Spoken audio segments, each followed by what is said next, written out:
Welcome to A&B channel special on coronavirus disease 2019. If you like my video, please subscribe, like, and share. COVID-19 stands for coronavirus disease 2019 is caused by the severe acute respiratory syndrome coronavirus 2 SARS-CoV-2. Clinically, patients with COVID-19 present with respiratory symptoms, which is very similar to the presentation of other respiratory virus infections. This novel virus was first identified by Chinese authority in December of 2019. SARS-CoV-2 was named and classified by the International Virus Classification Commission on 11 February of 2020. Coronavirus is characterized by crown-like projection on the surface when viewed under electron microscope. The word corona means crown. The scientists who in 1968 came up with the term coronavirus thought that under a microscope, the virus they're looking at resemble a solar corona. SARS-CoV-2 is an envelope RNA virus, which belongs to the class 4 of the virus family. SARS-CoV-2 consists of two compartments, the core of the protein enclosing RNA and the fat envelope. On the fat envelope, the spike proteins attach to the receptors on the host cell membrane that initiate the infections. The CoV envelope E protein is a small protein involved in several aspects of virus life cycle or replicative cycles, such as the assembly, budding, envelope formations, and the pathogenesis of the virus.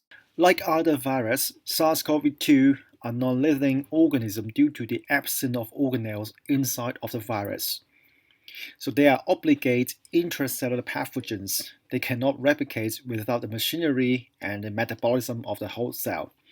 So there are 6 basic steps that are essential for the viral replications. Step number 1, attachment. The spike proteins of the virus bind to the cellular receptor angiotensin converting enzyme 2, AC2, on the surface of the whole cell. And then, after the attachments to the specific receptors that induce the conformational change of the viral capsid proteins or the lipid envelope, resulting in the fusion of the viral cellular membranes. Step number 3, following the entry of the virus into the host cell, the viral RNA is released into cytoplasms. And step number 4, for replication and biosynthesis. So after the viral genomes has been encoded, transcriptions or translations of the viral genome is started. So step number 5, assembly. After the viral genomes and proteins are made, so they're packed together to form a new replicated of virus, and they are ready to be released from the host cell. So this process can be referred to maturations. So the SARS-CoV-2 are typically released from the host by cell budding. So they can release from the cell and infect other host cells. According to the World Health Organization, the most common symptoms of COVID-19 are fever, tiredness, and a dry cough. Some patients may also have a runny nose, sore throat, nasal congestions, and pains or diarrhea. Some people report losing their sense of taste or smell, and about 80% of people who get COVID-2 experience a mild case, about as serious as a regular cold, and recover without needing any special treatment. Of older age or having underlying disease are at a higher risk of deterioration into serious condition. About 1 in 6 people, the World Health Organization says, become seriously ill. The elderly and people with underlying medical problems such as high blood pressure, heart problems, or diabetes or chronic respiratory conditions are at a greater risk of serious illness from COVID-19. Pneumonia is an infection that inflames your air sacs. The air sacs may fill up with fluids, causing symptoms such as cough, fever, chills, and trouble breathing. The main function of air sacs is to provide a site of gas exchange, in which oxygen is uptaken from air to the blood vessels and removal of CO2 or carbon dioxide from the blood vessel. Circulation of fluids in the air sacs reduces the rate of gas exchange, so the carbon dioxide is accumulated in the blood. resulting in the death of cell because of lack of oxygen, and followed by the multi-organs failure. When the inflammation starts, chemicals in red blood cells are released into the blood and affected tissues to protect the body. The chemicals increase blood flow to the infected body areas, causing redness and warmth in those locations.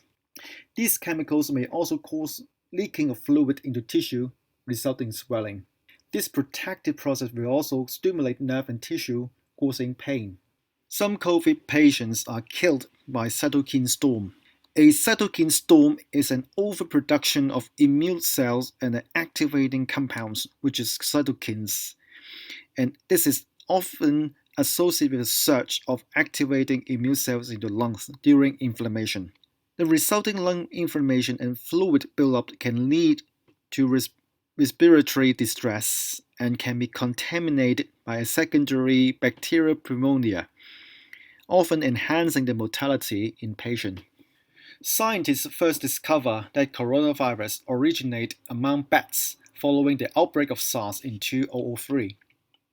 As the coronavirus family grows, different strands simultaneously co-infect individual bats, turning their little bodies into virus blenders. This process happens without making bats sick. Bats are the most diverse group of mammals. Bats' immune system have evolved a better way to repair cell damage and fight off virus without provoking further inflammation. Meanwhile, some cytokines are produced in the bat's body that block the viral replicative cycle. Therefore, SARS-CoV do not make bat sick. The coronavirus are spherical particles with diameters of approximately 0.1 micrometers. The corona particles are smaller than PM2.5 particles. The PM2.5 refers to the atmospheric particulate matter, PM, that have a diameter of less than 2.5 micrometers or 2.5 microns, which is about 3% of the diameter of a human hair. According to current evidence, COVID-19 virus is primarily transmitted between people through respiratory droplets and contact routes.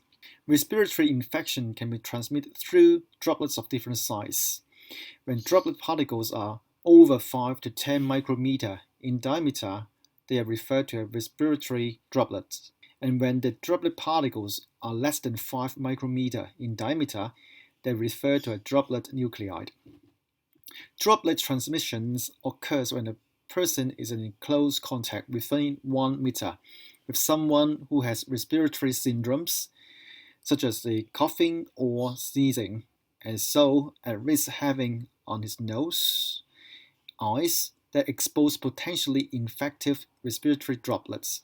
Therefore, transmission of the COVID-19 virus can occur by direct contact with infected people and indirect contact with surface of immediate environment or objects used on the infected people, such as thermometer. So the New England Journal of Medicine, scientists found that the SARS-CoV-2 was detected in aerosols for up to 4 hours of copper, up to 24 hours on cardboard, and up to 2 to 3 days on plastic and stainless steel. So these results provide key information about the stability on SARS-CoV-2, which causes COVID-19 disease, and suggests that people may acquire the virus through the air and after touching contaminated objects. The incubation period means the time between catching the virus and beginning to have symptoms of the disease. Most estimates of the incubation period for COVID-19 range from 1 to 14 days, most commonly around 5 days. Most surgical masks adopt a 3-layer design, which includes an outer fluid repelling layers, or the hydrophobic layers. Hydro means water, phobic means fear, is a waterproof layer. A middle layer serves as a barrier to germs, and other bacteria and other pathogens, and an inner moisture absorbing layers, or hydrophilic layer. Hydro means the water and philic means the love, is a water absorbent layer. Mask without the above function is not recommended, as it cannot provide adequate protection against infectious disease transmitted by the respiratory droplets. N95 respirator is a respiratory protective device designed to achieve a very close facial fix and very efficient filtration of airborne particles. The N95 means the respirator blocks at least 95% of very small of test particles. If properly fits, the filtration capabilities of N95 respirators exceed those of face masks. Thank you for watching my video. If you like my video, please subscribe my channel and like and share to your friends. Thank you.